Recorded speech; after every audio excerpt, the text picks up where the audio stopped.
Good evening. Noswaith da, croeso cynnes I gyd. Welcome to us all. My name is Oliver Turnbull. I'm the Deputy Vice-Chancellor of Bangor University, and, by the way, the University Sustainability Lead, which is one of the many reasons that I'm here. Nice to see so many people here this evening, and thank you so much for joining us to hear from one of the foremost voices on sustainability and, indeed, global challenges, Professor Mike Berners-Lee. So I'll start with a small aside. If there's anybody here mistakenly thinking that they'd be hearing a lecture by Mike's brother, Tim, on the origins of the World Wide Web, now is your chance to slink out of the back door. Okay. Our Berners-Lee, and a Bangor graduate, I'll have you know, is a world authority, of course, on the effects of the Anthropocene, which is our era, an era which human activity has left a profound and, I think, undeniable mark on our planet.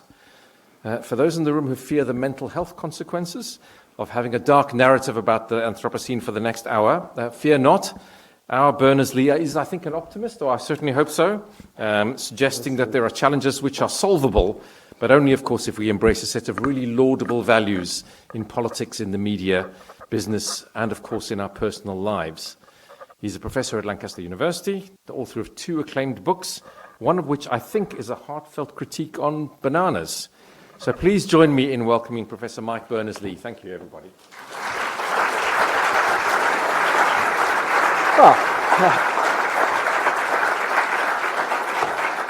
Thanks very much. Thanks for coming. It's very nice to be back in Bangor, where I had a very happy year studying nearly 40 years ago now.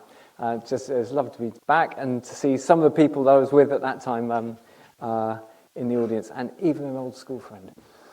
So I'm going to talk about thriving in the Anthropocene. So what's all that about? What is this Anthropocene thing anyway? Well, the simplest way I know of just talking about it is just to say think of it as the era in which it is suddenly humans that are the biggest thing affecting the ecosystem. And how have we got into it? Well, every year for millennia, we've been increasing our energy supply, having more energy at our disposal, and we've also been increasing our technology with which we can use that energy to do all sorts of great things, like build this building and turn the lights on and the computers we're using at the moment and all the rest of it. Bring loads of wonderful things into our lives. But it's also true to say that as we've got more powerful, we've exerted that influence over the planet that we're on through a mixture of accident and design. And for a long time, it didn't matter that we were getting steadily more powerful, but now the balance of power between us and the planet has really tipped. And it takes us into a completely new context for humanity. And it's our failure to adapt to that context so far that is taking us into quite a wild situation, which I'll talk about. So my simple little sketch for it, which, does this clicker work? I wonder. Oh, that's interesting. Should have tested this, maybe. Well, there we go. Is just like that. We've changed from that context there, where there's a little species on a big planet, to that one there, where we're a huge species on a fragile planet. And as I say, it's a completely new context for humans to be operating in. What should I do? Use this? Yeah. Okay.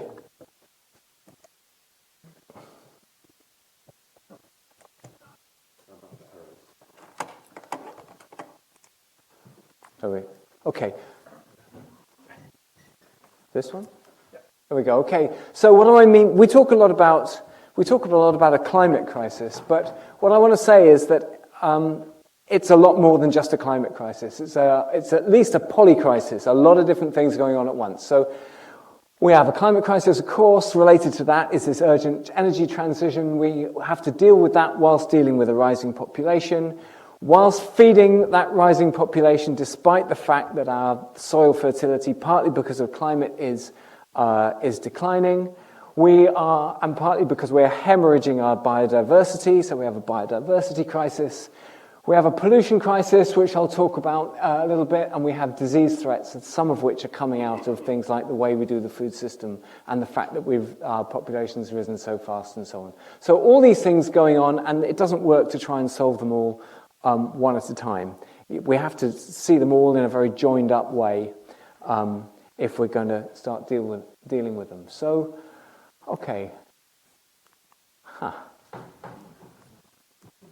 There we go, yeah, okay. So just very quickly, yeah, a bit about me. So I've actually written 4 books now, but I'm going to talk about this last one here, which is At the Printers, A Climate of Truth, which is really the crunch point of what I think is the point of greatest leverage for people who want to see us actually continuing to thrive as a species despite being in the Anthropocene. And I work with lots of businesses as well, but I'll move on from that. If I point it that way, maybe we'll hold it. Yeah, okay, so that's the book.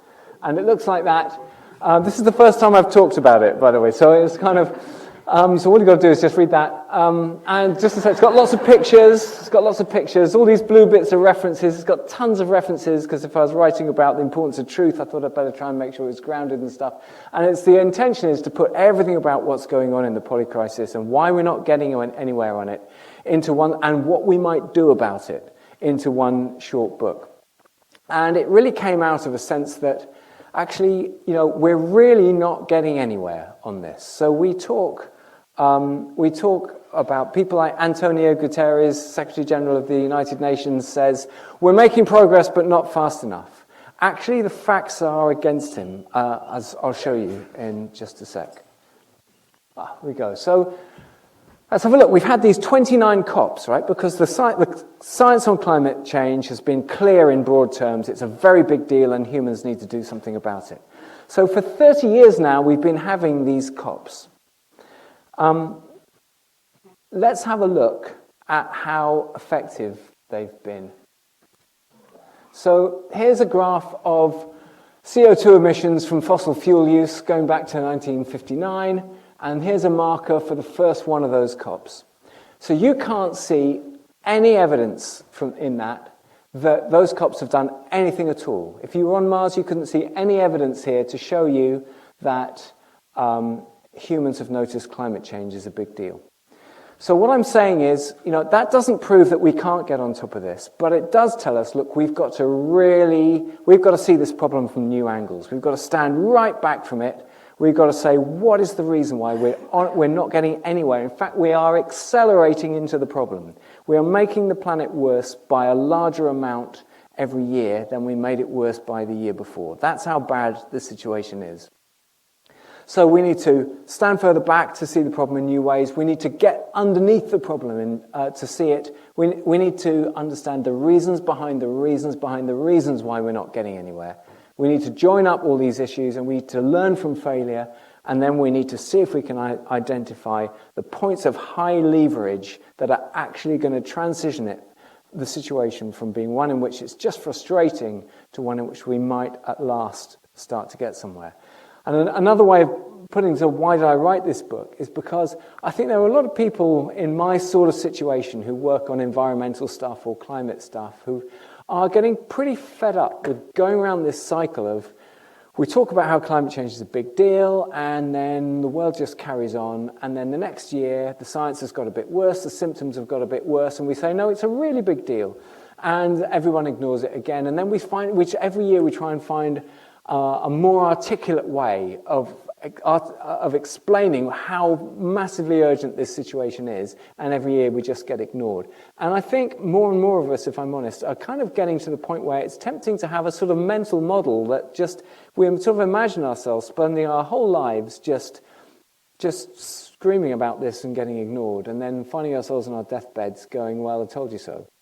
And I actually don't want that. And I don't think it's inevitable. I think it's possible to have a different scenario than that, but it's only possible if we understand we're not getting anywhere yet, and we ask ourselves in a different way, what might it take? So that's what I've tried to do.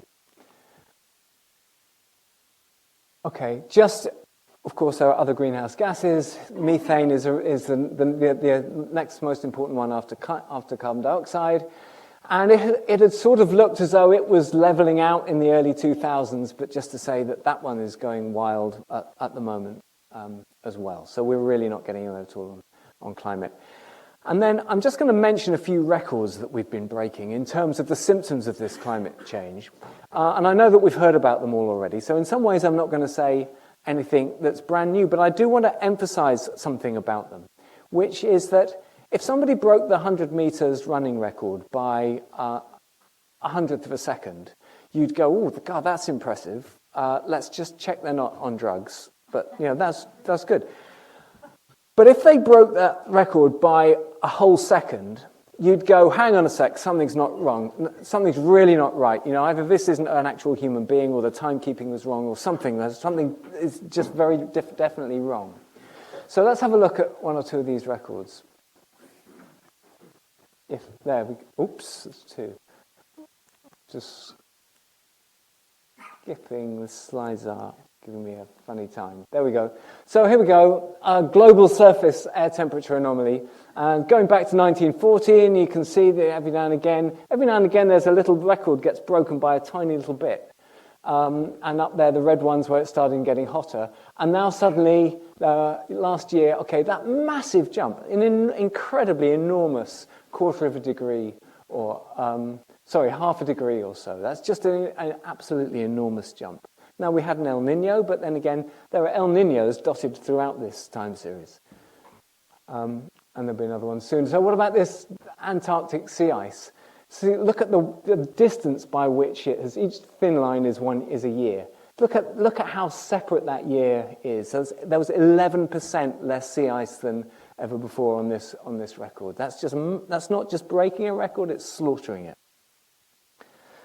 And then here we go. What's this one? Oh, daily sea surface temperature. It's pretty hard to warm up the sea because it's got such a thermal capacity. But look at that, starting with the brighter red line, and then more recently the darker red line. But just look how much separation there is between what we're getting now and all those other 40-something years on the record sheet here. So it's the kind of thing that we should be taking pretty seriously. And again, I don't want to talk a great deal about these symptoms because we hear all about them, but they're starting to feel like they're ramping up now.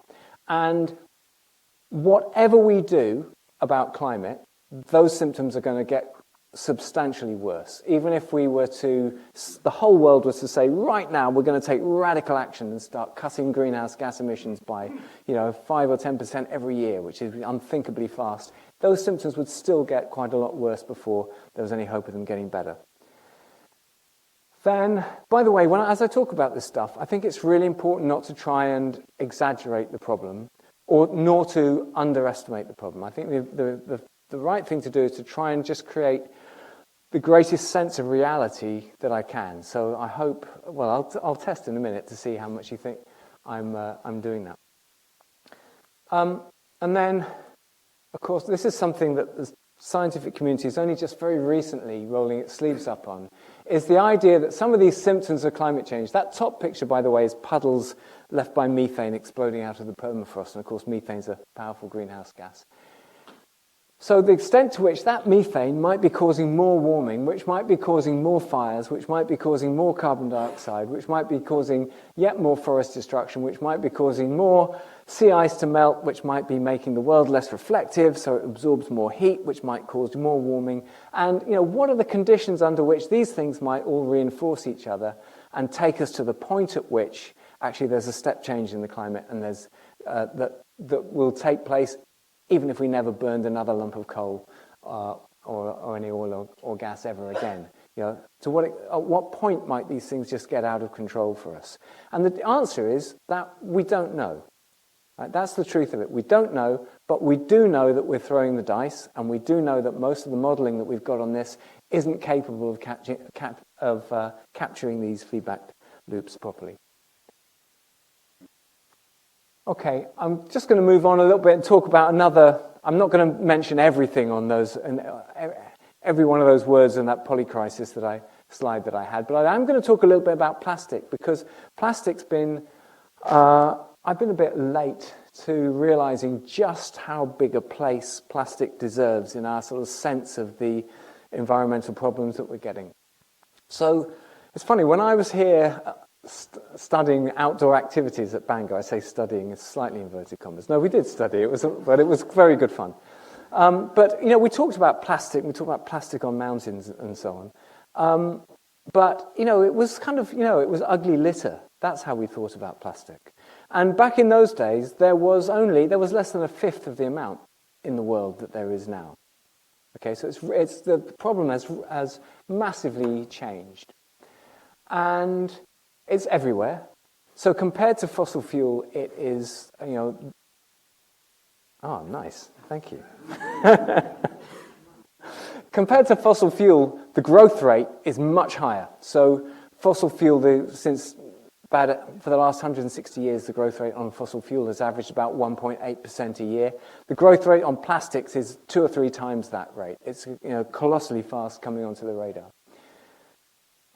So there is that growth rate. It's just, if we had a graph of fossil fuel increase, it would be exponential, but it would be much, much shallower than that.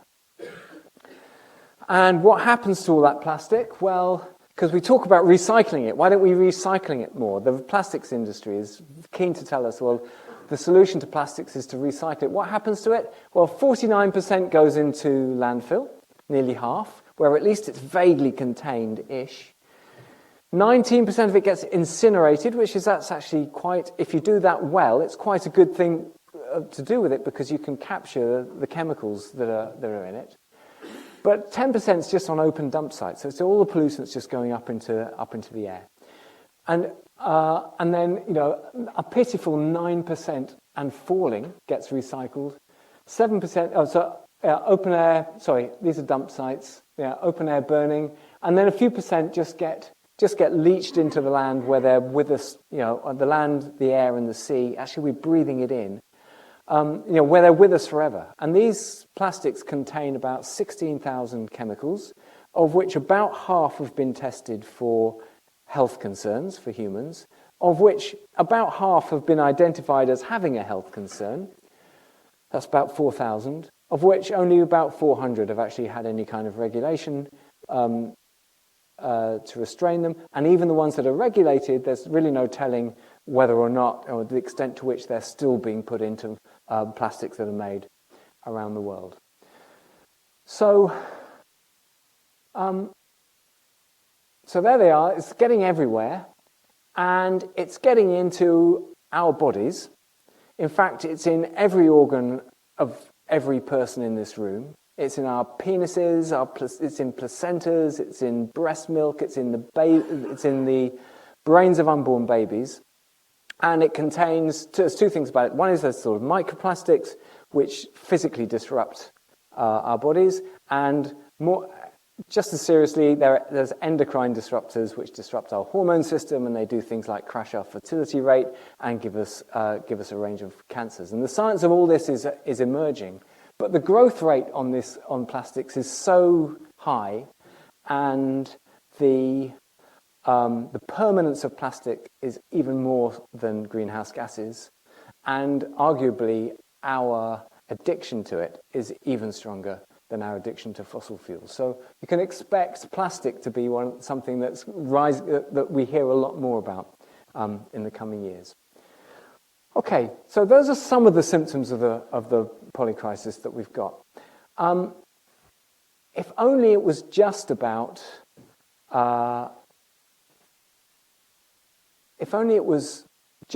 these kind of physical symptoms. But what about the effect that it's going to have on global society? Because what we really don't understand well at all is these kind of threat multipliers on, the extent to which a bit of food security trouble might impact on the lovely, stable, mainly stable, most of the time global society that I've known all my life. We've just starting to see how easily wars can break out, and civil strife can break out, and maybe this stuff is linked to mental illness as well, and maybe some of that is to do with the fact that our kids are growing up, they see the science, they see the clear evidence that we need to start living differently, and then they get all the messages from the advertising and from society and all the rest of it to tell us to carry on living the way we're living, and those two things just don't square up with each other, and that's a really uncomfortable place to be, actually for all of us. Okay, and then just before I finish going on about how difficult this situation is, I just wanted to point out a couple of papers that have come out recently. This one, the state of the climate in 2024, came out a few months ago. It's written by some of the world's top climate scientists, people like Tim Lenton, Michael Mann, Johan Rostrom, and it's as close to screaming as you will ever read in a peer-reviewed scientific journal. And the final sentence of the whole report is the future of humanity hangs in the balance. So that is, that's really extreme language for a scientific paper. And then this one down here is talking about the, I can never say this right, Atlantic meridional overturning circulation, there's currents in the Atlantic, and saying it really could switch off this year. They think it's unlikely, but they're really saying it could. And if it did, that would be hugely rapid temperature changes in this country, across Europe, on the east coast of America. It would be far faster than we could deal with. It would have massive impacts on things like our ability to produce food. So we are absolutely throwing the dice. Okay.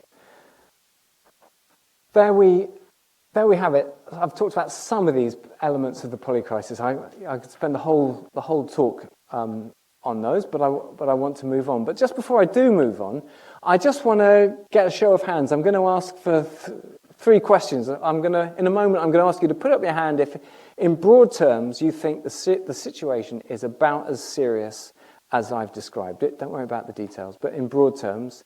Then I'm going to ask you to put up your hand, and I'm going to encourage you to be brave here if this is how you're feeling. If you think that I have fundamentally exaggerated the seriousness of it, I'll talk to you afterwards if you do, but I'll be fine. And thirdly, I'm going to ask you to put up your hand if you think I have fundamentally underestimated the seriousness of the situation. Okay, so first up, put up your hand if you think I've got it about right. Okay, have a good look around. Keep your hands up. Have a good look around. A lot of hands in the air. Okay, secondly, if you think I've fundamentally exaggerated the seriousness of the situation, can you put up your hand? Come on. Okay. All right, I'll talk to you later. I won't get into the discussion, but there is one hand in the air. Right. And then, if you think I've fundamentally underestimated the seriousness, put up your hand. Yeah, me too, actually. Yeah, okay. So, and if you just don't like putting up your hand, can you put up your hand? Just so we see. Okay, nobody. Great. Okay, so that's interesting, isn't it? Because we all get it, right? We all get it that this situation is practically all. I mean, vast majority, that this situation is incredibly serious.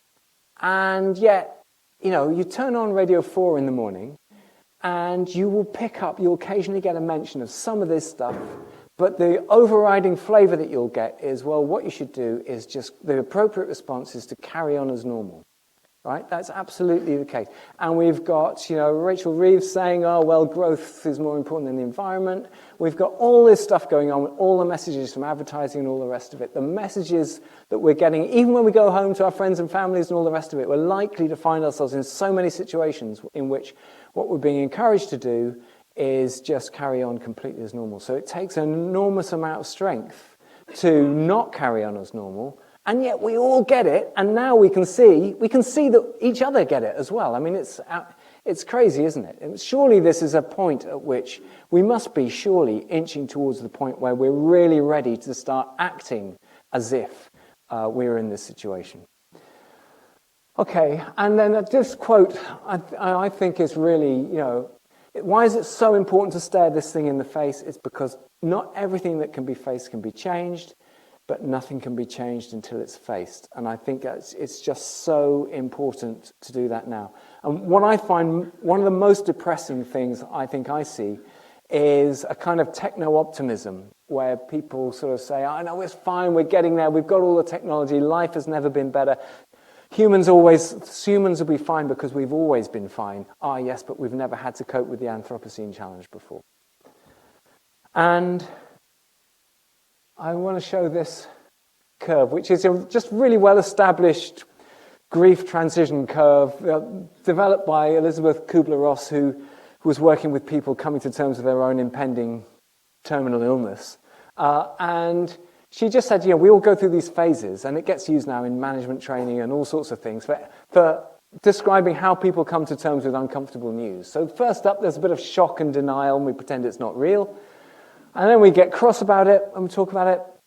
And then we kind of go through a stage of bargaining with the problem, hoping it will agree to be a bit less of a problem than it really is, right? So will climate change be agreed to be something that I can offset? Or will it agree to be something that we can just stick a bit of technology on, and it'll be fine? And then we get depressed about it when we realize it's bigger than that. We just get depressed and we start going, there's nothing I can do about it. And just by the way, the fossil fuel industry would love us to go straight from denying the problem to being stuck down there. But if we can come through all that and find some meaningful things we can do about it, we get to a point where we fully accept that problem. And it's only then, for the first time, that we're able to start taking meaningful action on it. And the reason I put this curve up is because humanity right now is strung out across the whole length of that curve. And all of us are too, and me as well. I bob around in it just like everybody else. And we've got to get ourselves to that point there, because that's when we can start doing something about it. Okay, I've got a lot to get through, so I told you it's the first time I'm talking about this book. So I'm going to start speeding up a little bit. I may jump through some slides. I'm going to talk now about some really good news, which is that from a technological perspective, the problems of this polycrisis are entirely solvable. And I'm just going to illustrate it very quickly, but they're solvable by some of the things that we don't talk about anything like enough.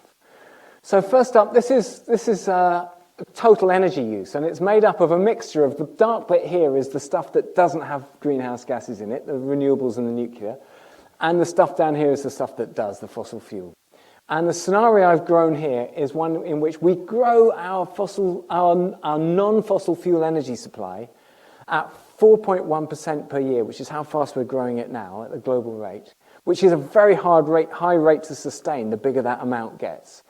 And we just keep our total energy use in line with the kind of mainstream projections on what's going to happen to the human energy supply. And what you can see is that by 2050, we haven't even begun to dent the fossil fuel. All right? So it's a complete disaster. Let's have a look at another scenario in which we cut our total energy use at 2% per year. And we do exactly the same with our renewables and nuclear. And I'm not going to debate about whether nuclear is a good thing or not, but that's a side debate. So the biggest thing that we don't talk about anything like enough is the need to reduce total global energy use. It's the single biggest lever on the energy supply. And I'll skip over this, but just to say, if I had another 10 minutes, I'd tell you that it's basically doable. Sorry, you'll have to get the book.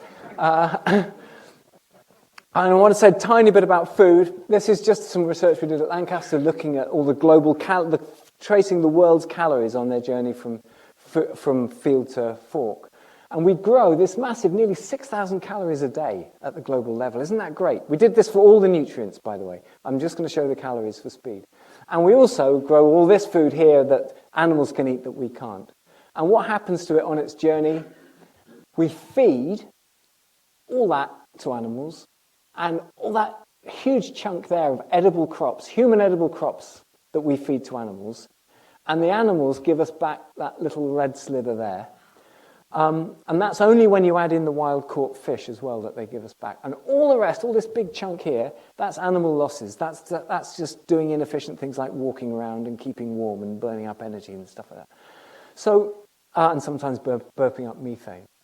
So, but there's still enough to go around just about. And there's lots I could talk about here, but what I want to say is the single biggest thing for everyone to understand about what it would take to get a sustainable food and land system is to dramatically reduce the amount of meat and dairy in our diets. And the science just couldn't be clearer about this. There's all sorts of other things we need to do as well, but that one message, and I'm not a vegetarian, by the way, but it's all about the proportions. And then I've got some good news on population as well. Some really good news on population. Although population's a mixed thing, because you hear, on Radio 4, you hear people talking about what a disaster it would be if our population stopped growing, because we need population growth in order to have economic growth, in order to have well-being. That's the narrative. I don't know where that narrative ends. Do they think it ends at 10 billion or 20 billion or 50 billion or a trillion, or I don't know how many people they think it ends at. But anyway, I think it's really clear that we need a managed decline of our population. And the top line I've put there is the central UN projection on population. But what that doesn't do a good job of modelling is the effect of what happens if you alleviate poverty and you bring about basic human rights, especially women's rights, and you create a situation where people can make a choice about whether they have a baby or not. And when you bring in basic healthcare. And the other curves I've got in there are different scenarios made by different institutes that are trying to factor that in. And most convincing of all, the Earth for All scenarios, they're the two bottom lines there. They are factoring that into the equation. And what they're saying is actually population will automatically, without anybody needing to be told not to have kids, population will automatically taper out if you could just get rid of poverty and give people access to basic healthcare and human rights over whether they have a child or not. It's ready to top out at, somewhere around 9 billion, and it looks like that's going to happen, maybe even lower. Okay. So I'm going to jump to the summary of this polycrisis. That from a technical point of view, we could solve it. So why aren't we solving it? And the reason for that is it runs deeper than that. That's why we need to look at the reasons behind the reasons. It turns out to be a meta-crisis, not just a polycrisis. It's got deeper, overarching reasons why we're not getting anywhere. That takes us into politics, media, business, inequality, economics and growth, our legal system, technology and education, and plenty more besides. And I'm just going to touch on some of those things. I mean, you haven't got to look far around the world to see that some of those things aren't giving us what we need. I'll just touch on some of them. So politics, we need the highest quality decision making that we have ever had, because the challenge of the Anthropocene is, the problems are so complicated. So there isn't any room for any politicians, for example, playing fast and loose with the truth or being perverted by vested interests, right? Because we can't afford that luxury, even if we always have been able to afford it historically to some extent. And we need a kind of interaction between the media and businesses, that they're supporting each other helping each other to raise the game. The media needs to be helping us to have good politicians, and politicians need to be helping us to have good, accurate, truthful media, and the business world needs to be in that interaction as well. And at the moment, it's kind of a broken trinity, that they're pulling each other down. The media is corrupting our politicians, the politicians are corrupting our media, business is corrupting the media, business is corrupting our politics, and the whole lot are just spiraling down together, and we need to break that. I'm going to have to skip through these slides for speed. But just to say that we are. There's something about the nature. You'll have to get the book. There's something about the nature there's something about the nature of human growth. I will talk about it briefly. We grow very differently from other organisms. The global economy grows very differently from other organisms. If you look at how a tree grows or a person grows, what you find is that as they get bigger, they need to get more efficient at things like transporting energy around and so on. But we only find small efficiency improvements. And so that takes us into a type of growth which lets us plateau out and live as, like, I'm the same size as I was nearly 40 years ago when I came and studied here. Right? And trees are the same. They grow to maturity and then they have long lives at maturity. But socio-economic systems don't do that. As they grow, they become... and elephants have slower heartbeats because they're more efficient than mice, for example, because of the way the dynamics of growth goes. But if you look at socio-economic systems, what you find is that people in cities walk faster than people in villages. And the bigger and more advanced the socioeconomic system gets, the faster it grows. The growth begets growth. It doesn't stabilize. It goes towards an asymptote, and unless it does a reset, and that's where we're at now. There's a chapter on this in the book that says if we don't do a reset now, we're currently in the process of spiraling into a kind of rampant growth that leads to an inevitable collapse. So, just a few things about this. Well, I'd say this. I describe this as the middle layer of the polycrisis. So, economics and growth. The evidence that GDP growth is not in the best interests of humanity and doesn't link well to human well-being could not be clearer. Right? It's a very simple argument, and it's totally robust, and it couldn't be clearer. And yet, for some weird reason, there's barely a mainstream politician who's prepared to take that on and say that economic growth is not the biggest thing that we should be going for. Doesn't mean to say that we can't grow human well-being or grow the effectiveness of our healthcare system. There are all kinds of things that we can grow, but not GDP growth. We have a legal system in which companies, publicly owned companies, are legally bound by fiduciary duty to maximize financial value for their shareholders, because value is interpreted as financial value. It's a huge problem in the legal system.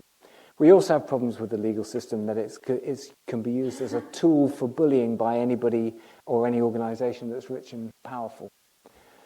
We have a whole new relationship that we need with technology, because technology has taken us to this wonderful place, but the default trajectory on it is actually to take us into more trouble, not less. Efficiency improvements actually lead to greater environmental burdens in the end because they speed up what we do. So we need a new relationship with technology to get much better at leaving the stuff that we don't need on the shelf and only adopting the stuff that we really do need. That's very challenging, especially when you look at AI. Education, we need to educate our kids in a way that is fit for the Anthropocene. I'll talk about that in a sec. Politics, I'll also talk about in a sec. Media, I'll talk about in a sec.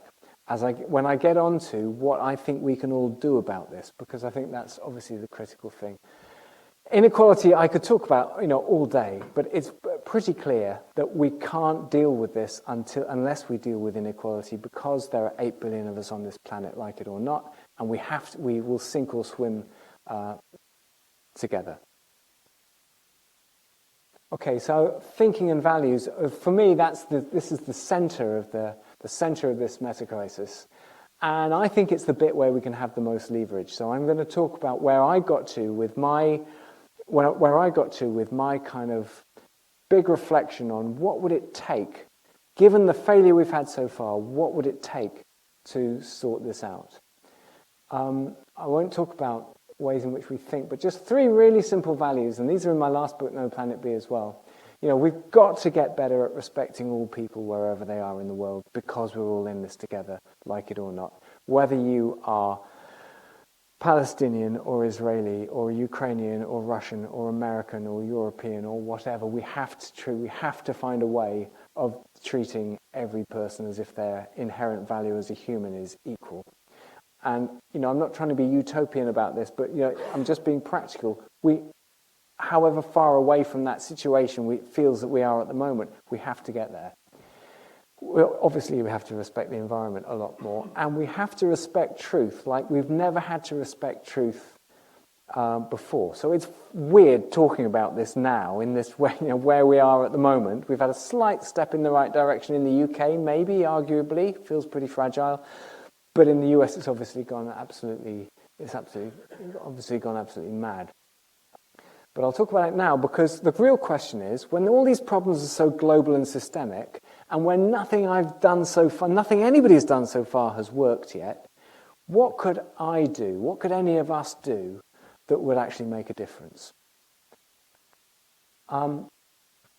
Okay, so the way to ask the question is, ask the big question, how can I help create the conditions under which humanity can undergo the systemic change that it so urgently needs. And that's what took me to this book. And I think the biggest thing is we can have a climate, or we can have a culture of honesty because we can insist on it. And by honesty, I don't just mean no lies. I mean somebody is being deceitful, and I'm talking about politics, media, and business. That's the context I really want to focus on. Somebody is being deceitful with you if they do anything at all that is leading you, trying to lead people to an impression of the world that is other than how they see it. It doesn't have to be a straightforward lie. It could just be biased selection of evidence, like Grant Shapps, like Michael Gove did when he was looking at whether we should have a new coal mine in Cumbria. He just selected the bogus stuff and ignored the high quality evidence at his disposal. It could just be burying bad news. It could be just creating a false impression, putting something on the side of a bus about what would happen if we left the EU or something. It's not quite a lie, but it's clearly intended to mislead, right? Could be misdirections of attention, could be biased gathering of evidence. There's a whole taxonomy of deceit in the appendices of this book to try and flush out all the many, many ways. I mean, lies are just the obvious straightforward bit. Okay, so how can we create a culture in which we can change this when it's so easy to be misleading? You know, Grant Shapps goes on the radio and he says, oh, well, we need to open up more oil and gas in the North Sea because otherwise our energy prices will go through the roof. Well, actually, he knows that's not true. He knows that our energy prices are a global commodity and they don't really relate to that. And he knows it's nonsense.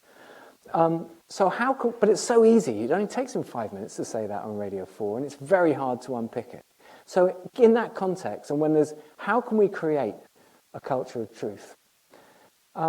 Well, here's a bit of maths, right? The price that is paid for a bit of clear-cut dishonesty by a politician needs to be greater than the perceived benefit of getting away with it, what they think the benefit of doing it, times the ratio of the effort required to flush out the dishonesty, which is a lot, to the effort required to be dishonest, which is not very much. So what I'm saying is it just needs to be a very, very high price that somebody pays. So how do we create that environment? Well, so if a politician is deliberately dishonest on one topic, what does it tell us? It tells us they can't be trusted on that topic ever again.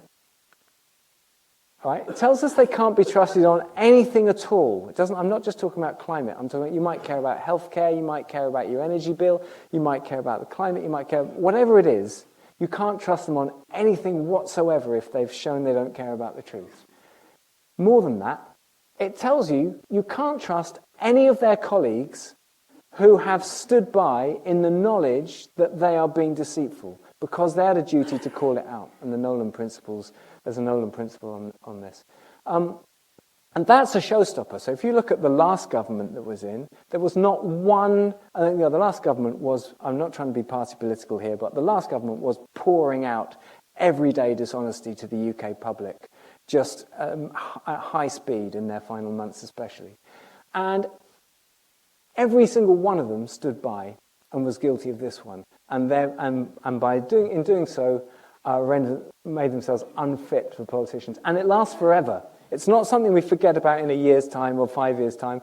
I'm not saying it's not possible to have some sort of redemptive experience, but it's quite unusual.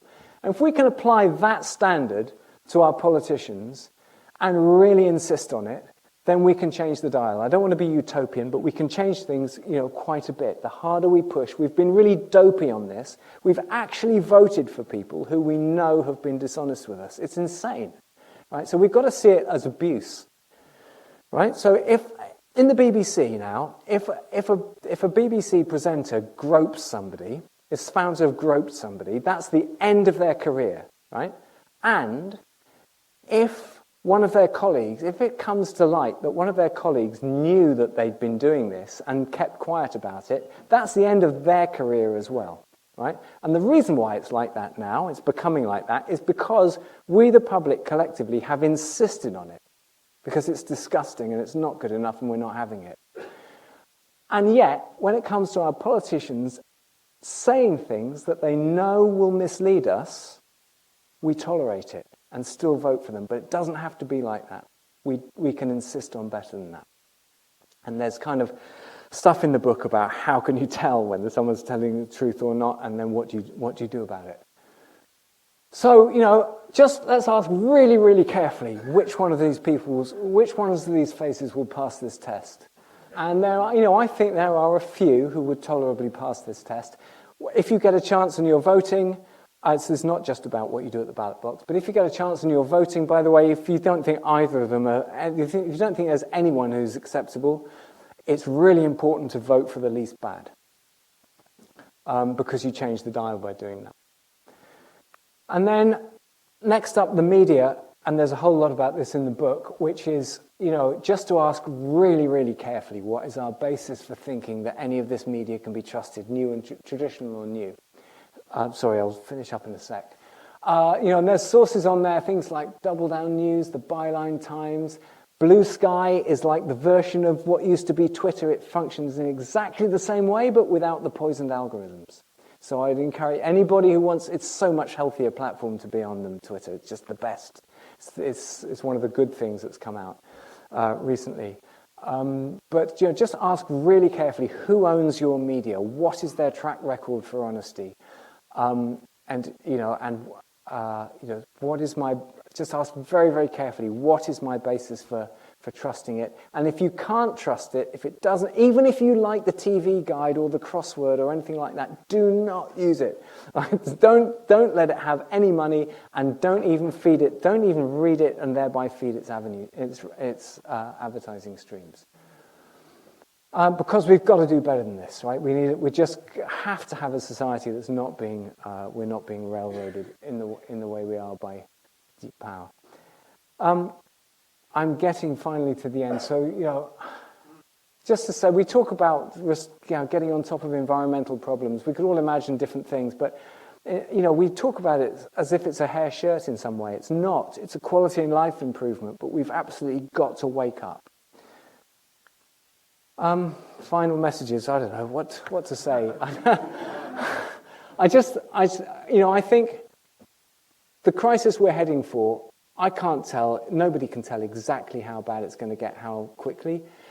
My guesstimate would be that sometime in the next 20 years, if we don't wake up, things are going to get very, very uncomfortable. And my guesstimate would be that I'm talking about more uncomfortable than Europe was in the Second World War. That would be my kind of, I haven't got any evidence behind that, but I think it's that serious, right? And we've got to wake up. And we can, right? If we insist on a waking up, then we can get it. And if we don't, and we don't have to tolerate the degeneration into post-truth that we've been getting, if we just stop being dopey about it, I'm not accusing people in this room specifically, but collectively as a society. And the good news is that as individuals, we can do things about it by challenging it wherever we see it. Thank you for listening.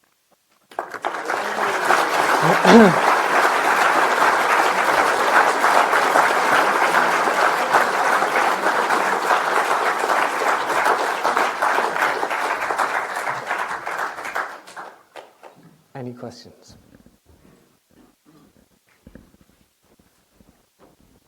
My name is Gareth Roberts, and I'm the chair of the local United Nations Association branch. You'll see our flag over there, and we have annual lectures of this type. But this is one of the best I've ever heard, and the challenge is well, it's beyond, isn't it? It really is beyond. We can take some questions, perhaps 3 or 4 questions. If you have a question, raise your hand, and then when a person is picked out, you will need to have a microphone and to speak into the microphone for your question.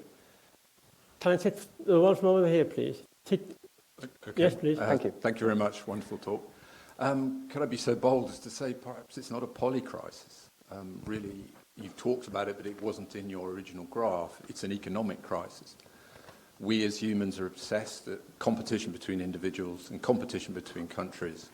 And that leads to a societal problem, a political problem that we now face. And then everything else you say, I totally agree with, but it's an economic problem. Well, it's definitely got an economic dimension. And I say it's a polycrisis, not, it's more than a polycrisis, it's a meta-crisis of which, the economics is one dimension of it.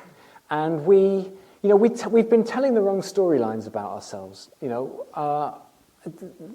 Your question reminds me that I want to say, there's a big narrative going around that everybody's in it for themselves. And that's how economics works. Humans have only ever moved forwards by harnessing our greed and setting up an economic system. Right? It turns out not to be the case, right? The neuroscience suggests that's not the case.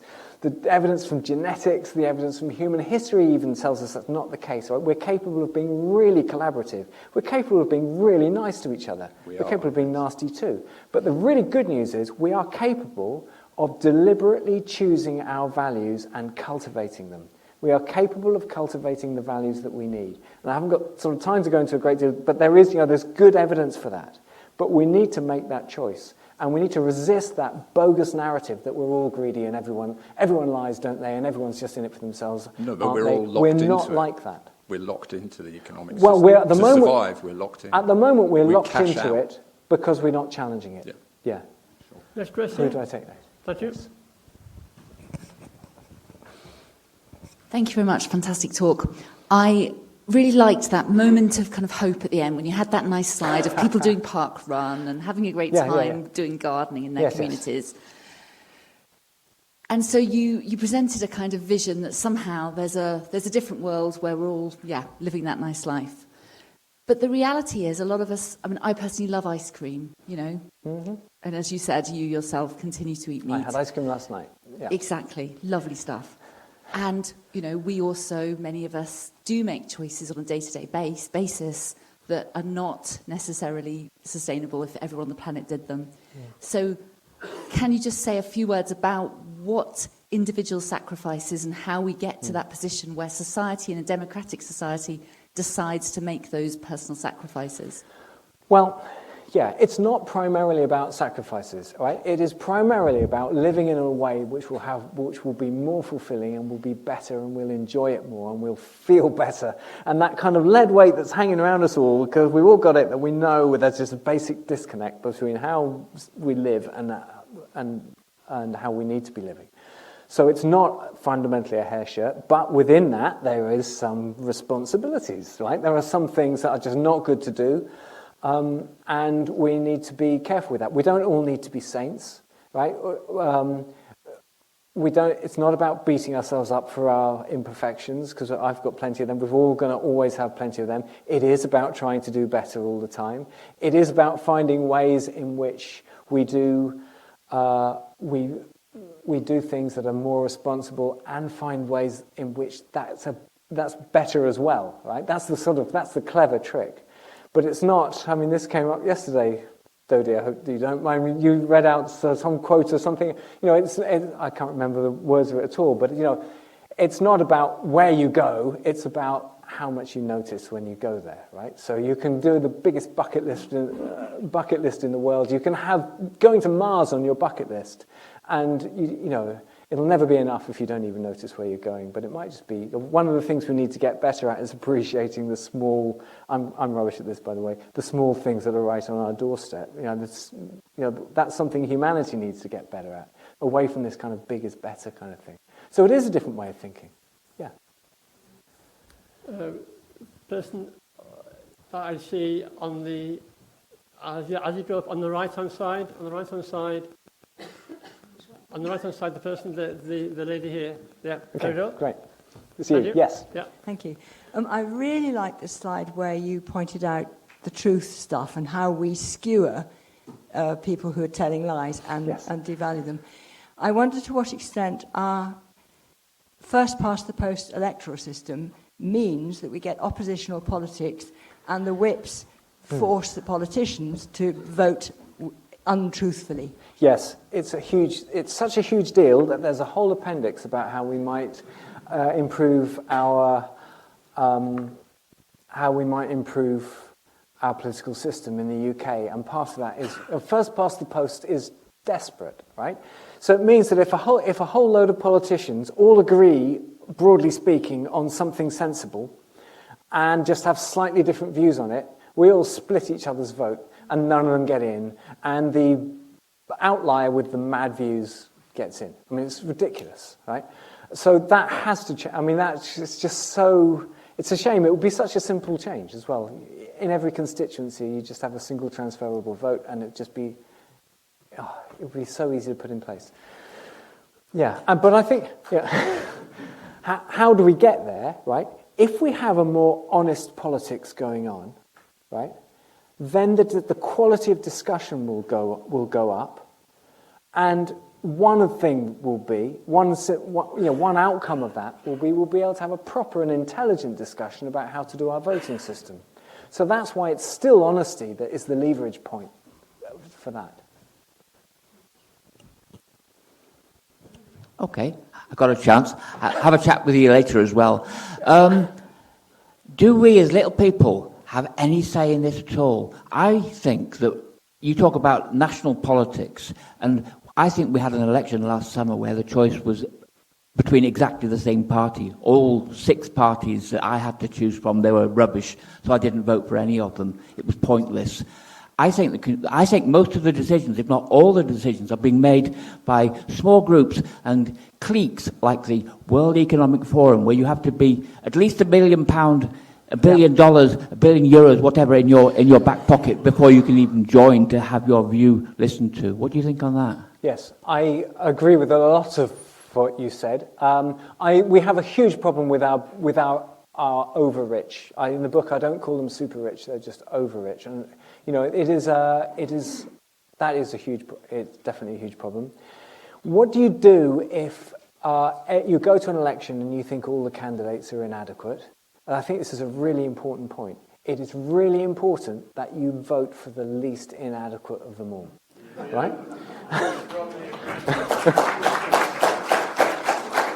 Because if everybody does that, you raise the bar. Right? The bar will raise really fast, and then next election, everyone's going, crumbs. Actually, you know what? The vote is always going to be for the most trustworthy one. Right? So I'm afraid I think it's an abdication of responsibility not to vote. I think it's really important to do it. Yeah. The gentleman that I see over there. There we are. I just wanted to touch on politics again, sorry, but more regarding the US situation, which is maybe a bit... I'm not hearing you very the US situation. Is that better? Okay, sorry. So I just wanted to talk about the US, how I understand you want more honest politics. How do you even begin to put that in place from where we are in the US? Okay. So yeah, because it's a lot of propaganda going on, and people. So I'm still reeling a little bit in trying to digest the US situation. The US, it's incredibly serious. I don't think there's any democracy left in the US at all. I think over the 4 years, I don't think there's any constitutional restraint that will be capable of restraining Trump. I think, I think it's really, really, really, really serious. I think we're sleepwalking into exactly that same thing here. My sort of hope for the US would be, on the one hand, nothing's been working, right? So we've had a really inadequate situation, and life for most people in the US is really quite nasty, actually. You've got a 1% chance of being in prison right now if you're in the US. If you're born in some states, you can expect to spend something like, I forget the stats, something like 90 weeks of your life in prison if you're a man born in Louisiana or something. I mean, it's just, that's just one illustration. It's actually pretty, the American dream is just not reality for most people in the States. So if there's something about, and so there are all kinds of reasons why the Trump thing has happened. And just maybe it's some kind of jolt on the way to a recognition that we need something completely different. I don't know. I haven't got the big answer on the States. But I don't think just because it's so awful in the States, it negates the power of what we can do to improve things in this country. Yeah. I have one question here, and the final question will be over here. Thank you. Thank you, Mike. A really powerful presentation. We know that social norms are very powerful influences on behaviour and change. And I wondered whether you had any thoughts on to what extent social norms can be a barrier to change, but also perhaps whether we can harness them to achieve some of these aims that you're talking about. Yeah.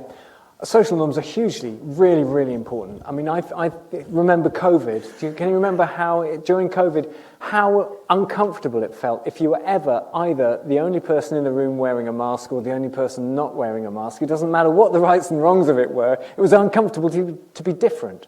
And we're all like that now. It's really uncomfortable to be different, right? But I asked, who thinks I've got this right? And it's comfortable putting your hand up. And I asked, who thinks I've fundamentally exaggerated the problem? And, that's one, it takes some courage to be the only person putting your hand up, right? And yet, when it comes to how we live our lives, right, the suggestions we're getting about what is normal from the adverts, from the TV, from the films we watch, from what's on the radio from everything, probably from our friends and families, all the messages that we're getting are suggesting that the normal thing to do is to carry on as normal, and yet we can all see that we don't want to do that, right? Because we can all see that that's just an absolute hiding to nothing. But it still takes a hell of a strength to snap out of it. But the good news is that because everybody likes being like everybody else, and because it's so uncomfortable to be abnormal, if you can do it, you are doing a lot to make it easier for everyone around you. And because we all get it, right, and we're not unique, we're probably not an absolute cross-section of society, but we're not unique, it's got to be waiting to turn, hasn't it? It's got to be waiting for the moment where we all suddenly go, oh, hang on a sec, the emperor's not got any clothes on after all, right? That moment surely might not be far away. Yeah.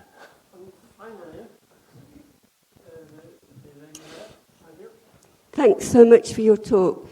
Back to British politics. So you made it clear how corrupt British politics are, and just the influence of business and media and business. And you say we should vote for people who are less corrupt. Yes. So we all voted for the Labour government because they talked about Green New Deal and all that. They just put to pay a climate and nature bill at the end of last week. And today, Rachel Reeves has said she wants to have a new runway. Yes, I know. So, people don't get more trustworthy. What do you think? Is there a need for us to be demanding more participatory democracy so that people raise their voices and join together and can influence politics in a long-term way for everybody? So, yes, we do. Yes, thank you. We do need an evolution of our democracy. I mean, we need an evolution of humanity, right, in so many different ways, at high speed. And one of the things we need to evolve is the quality of our democracy. And I write slightly about this, but one of the hopeful developments in democracy has been citizens' assemblies and citizens' juries, right? And they have been really, really good. And it's great. I've been involved in one or two of them. And the one on climate change, the UK one on climate change, is such a... you go into a room, it's got 100 people in it. They're a cross-section of the UK. So you're sitting there, you've got the whole UK in front of you, encapsulated in, one train carriage's worth of people. It's great.